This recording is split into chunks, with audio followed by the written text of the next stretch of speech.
All right, welcome back. So you've made the ball fly through the hoop. Great job. Now we're going to make it bounce.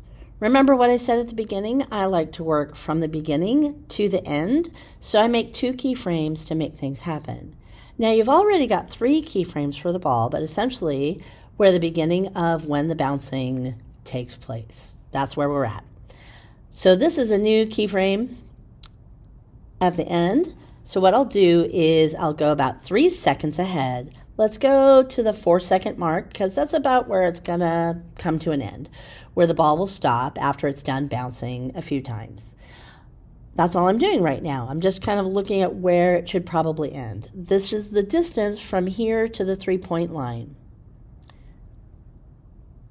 That's a pretty good distance, so I'm gonna stop my ball right there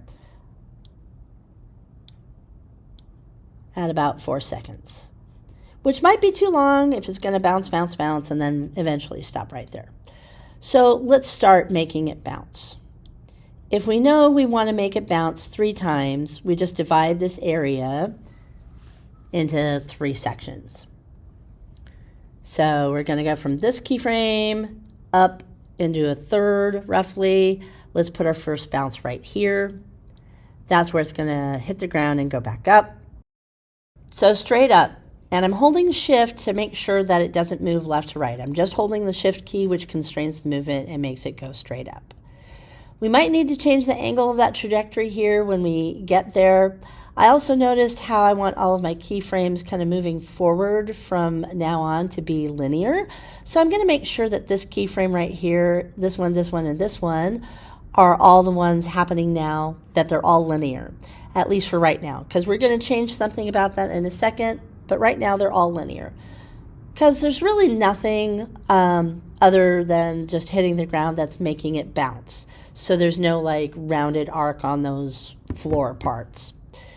It's just going to bounce up at the top, and we're going to change it back to Bezier, but don't worry about that right now. We'll worry about that after we have some stuff done, some keyframes made. All right, so let's go about 1/2 second and pull that down. Another 1/2 second and another 1/2 second. It's probably not going to be able to travel further than it did before, so we'll just have to shorten up this bounce to right about there to make it realistic. And then I just move forward again, and that's where it's going to be bounced back up.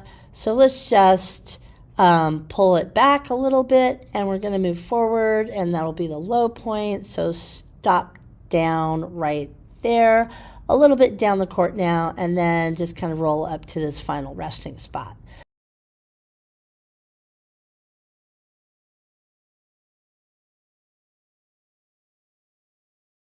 So let's take a look and see what we got.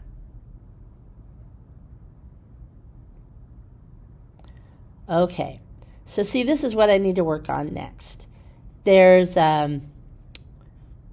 it's taking a little while to bounce, so I need to speed all these keyframes up. I can just select them all and slide them down the timeline so that this whole thing happens quicker. This is the one I need to work on next. It's a pretty big gap between those two. Speed those up. I can see a bigger gap right here, so I will highlight those and slide those over. And I'm just playing with the timing right now, which is not something I can really teach you. That's like up to you and your eyeballs. You know, you just really have to push play, watch it, and see if it looks natural enough for you. That's pretty cool. So they're all linear except for the tops. The top keyframes, this one, need to be Bezier because it would naturally kind of round itself off and fall back to the ground. Let's change those to Bezier.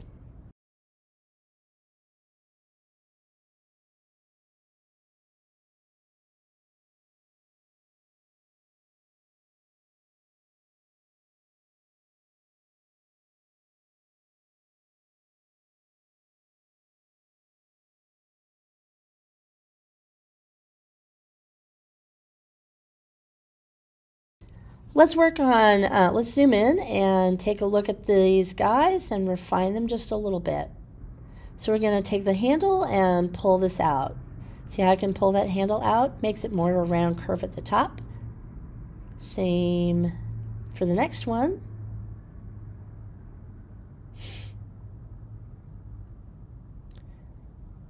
Pull this out and pull that out.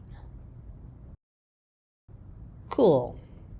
So now when the ball comes in, it's going to round that corner. So at this point, we're going to add rotation to the ball. So go back to 0 seconds on the timeline and advance it just a little bit so that we're going to start our new animation when the ball is just coming out of its hands. So push R for rotation, and then click the rotation stopwatch. See how we are animating a new property. It doesn't really start to rotate until it leaves his hand, so that's why I'm going to start the animation just a couple frames in. Now it's going to rotate all the way while it's spinning all the way down and rotating all the way through the process. I'm going to take it easy here, maybe like 2 rotations. I'm going to go 360 twice and crank this number up. As I was watching it as I was doing that so I could see what it would look like. We got that little rotating look to it. Next thing we're going to do is fix the net so the ball actually travels through, making it look really good. Alrighty everyone, so that's it for today. And in the meanwhile, see you in the next video and happy rendering.